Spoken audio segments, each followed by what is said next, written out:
this kind of sums up my life at the moment in this current situation. Yes, full of bubble wrap and packing bags.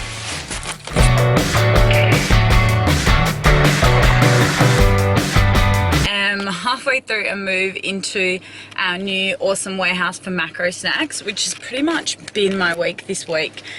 So a little bit of a different video or vlog this week because that's kind of been my life, and it's something that I want to get across to everyone, is that if you're doing a bikini show or a powerlifting comp or whatever it is, sometimes your life and your job and your relationships and all of that is so much more important at certain points in your life, and you've got to realize that other things have to take priority, like this mess behind me.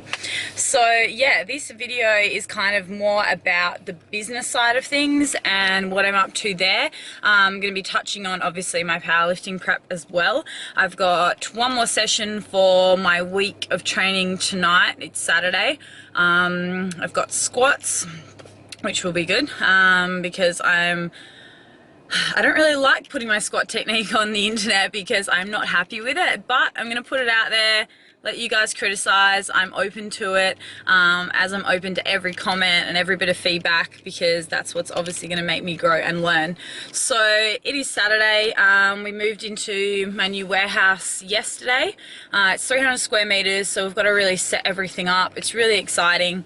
It means a chance for the company to grow and evolve, because when I started the company like a year and a bit ago, it was very small scale. I think that's the thing with business. A lot of businesses try to go really fast, really early. They invest a lot of money, a lot of time. I was kind of the opposite, and I just let it go really small and authentically. And it was two reasons. I didn't want to get a business loan. I just wanted to put money in on my own accord as I earned money, and sort of use some of my money from my coaching business to help fund macro snacks and get it off the ground. But I didn't try to invest large sums of money in the company. Obviously things that were more expensive than what I thought were things like getting bagging done, labeling done, you know, ingredients and the packaging and all of that side of things was a lot more expensive than what I thought. So they were probably the biggest outlays. And then obviously stock. The thing is with any company is that the bigger you buy in volume, the cheaper price you're going to get. So if I was to order, say, 5,000 labels as opposed to ordering 500 labels, I'm obviously going to get them for a lot cheaper. So you've got to buy a lot of things up front in bulk, but then also make sure they're right. So at the start, I was kind of trialing things, testing different proteins, testing different products. And now that I've got to the point where I'm happy with most of the things in terms of production, I can get it from the same distributors, start to build relationships. All of that is starting to work really, really well. So from there now, I've kind of been working a lot from commercial kitchens, that sort of way, and not having a real like solid base. I mean, we've got the commercial kitchen, but then the only problem with that is if we need to go and get stock, say in the times that we haven't allocated to go and be there, because you have to book it and all of that, it just gets really messy. And it's very hard to sometimes get stock and get product when we get a big wholesale order, so we haven't been able to expand as much as what I would have liked. So that is why yesterday it felt like the biggest relief when we finally got to have our own space that we can go to 24 hours a day, 7 days a week, access it, you know, do what we want there. It's huge. There's going to be space for doing photo shoots, for production, for manufacturing, everything all in one space, which is amazing. It's a little bit far away. It's probably like 30-40 minutes from my house.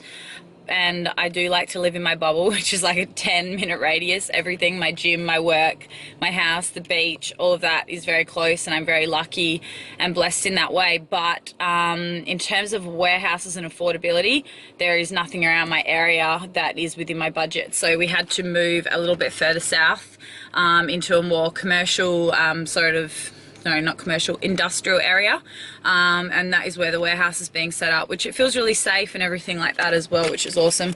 Obviously I have my staff working for me, so I probably won't be down there that often, so it's not too much of a stress in terms of getting there and whatnot. I'll probably be there a lot in the initial stages to make sure that everything's set up the way I want it.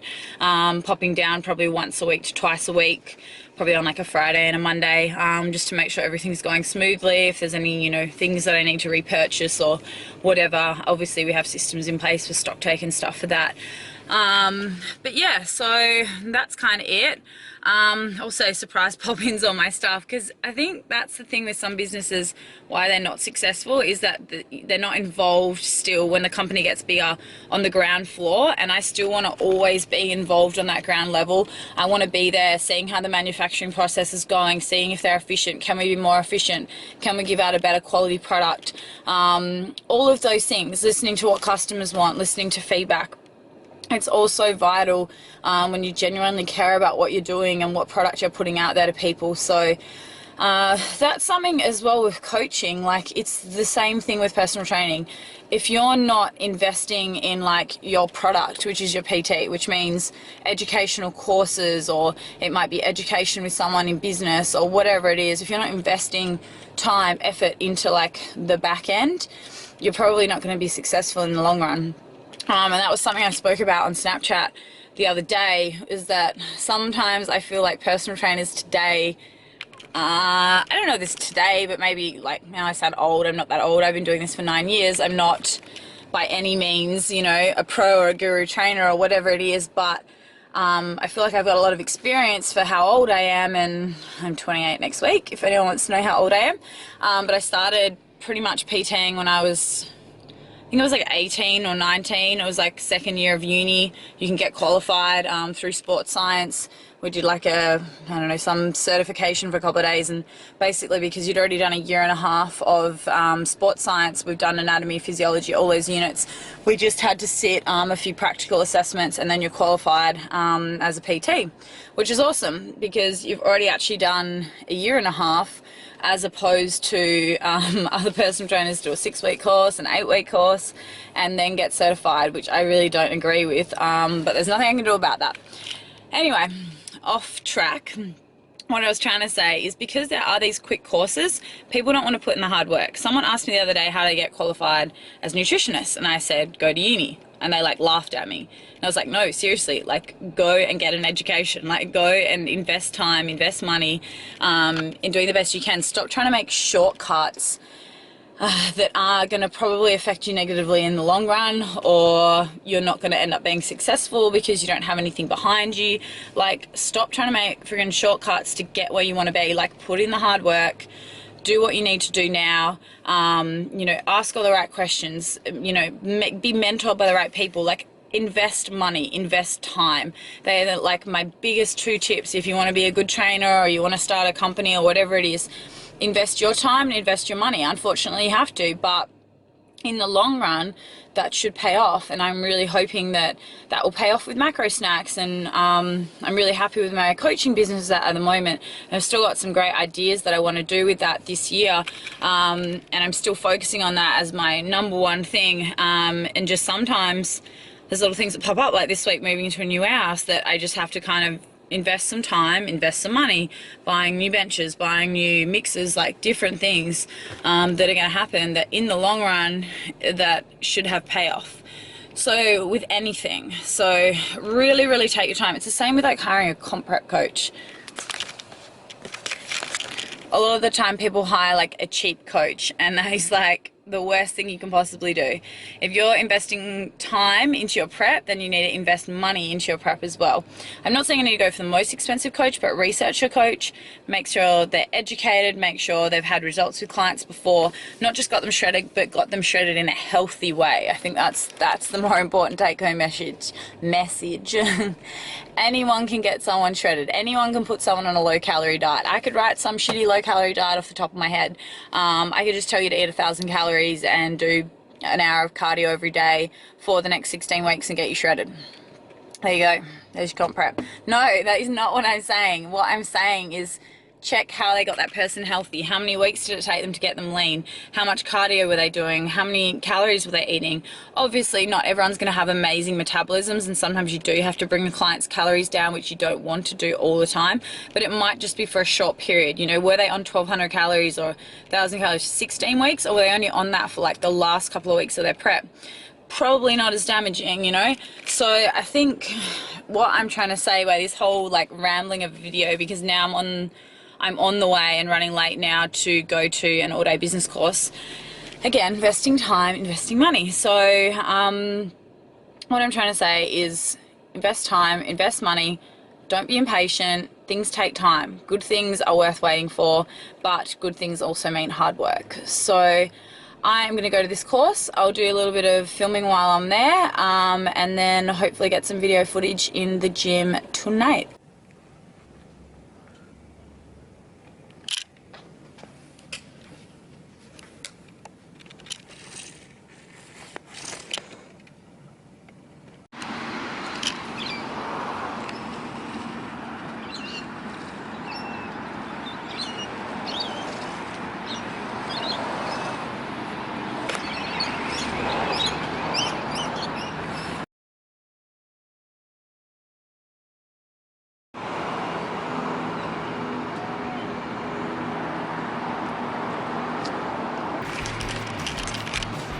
Perth is one of the most beautiful cities I've ever travelled to and live in, and I don't really see myself living anywhere else. The only thing that's missing is probably some hills. So this is just at the bottom of Kings Park, Perth City. So yeah.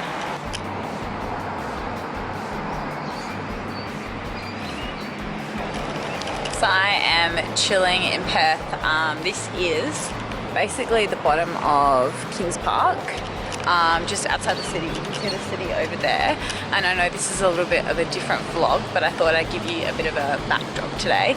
So I just finished up on a business course all about how to actually utilize certain different applications on the computer and just be a bit more tech savvy, because I'm a bit of a tech retard and I don't even know how I put these YouTube clips together, but they seem to come together. So what that's up.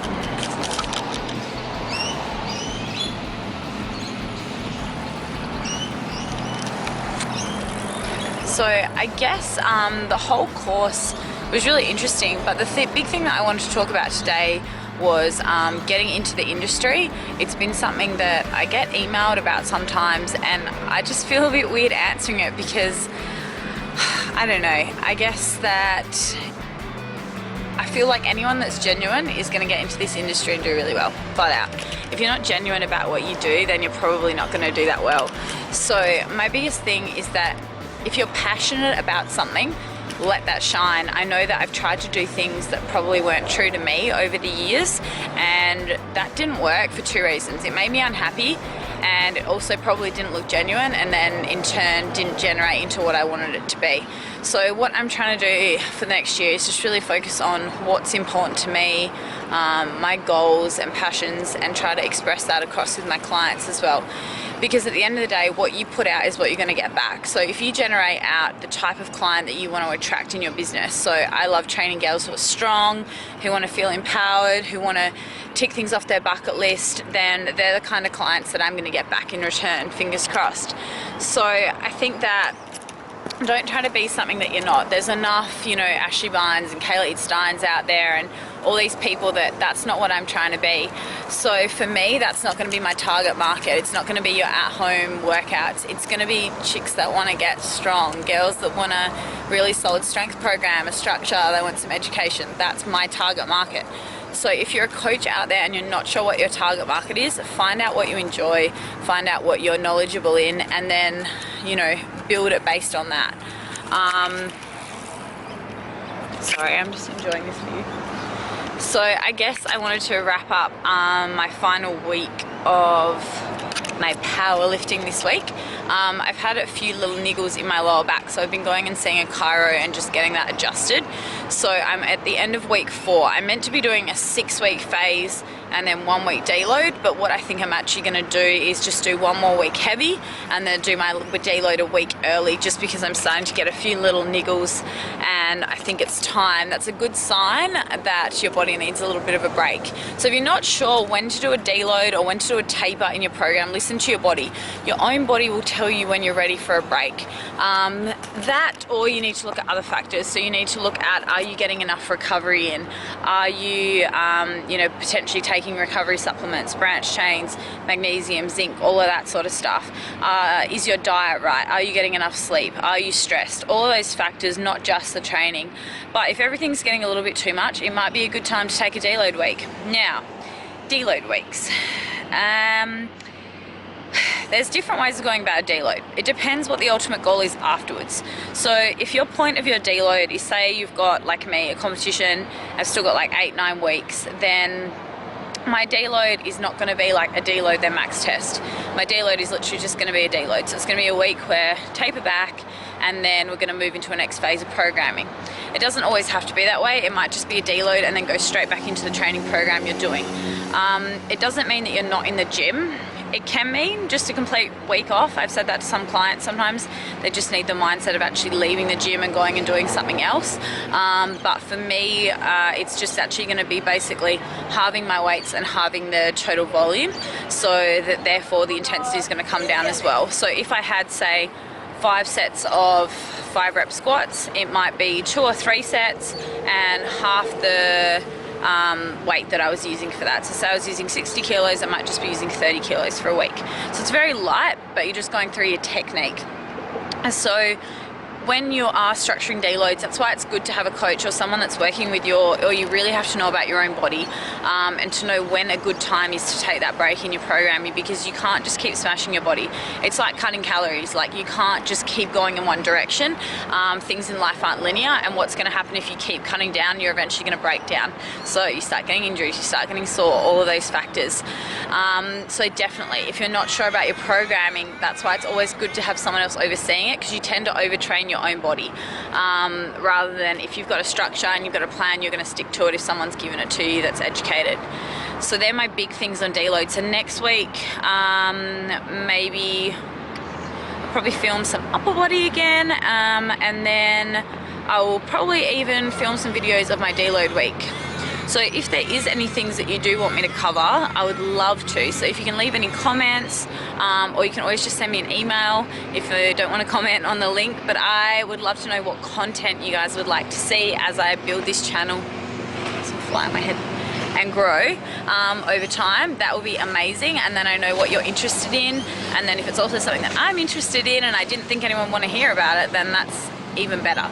So thank you so much for watching another one of my videos. I really appreciate it, and I'm going to give you one last view of Perth.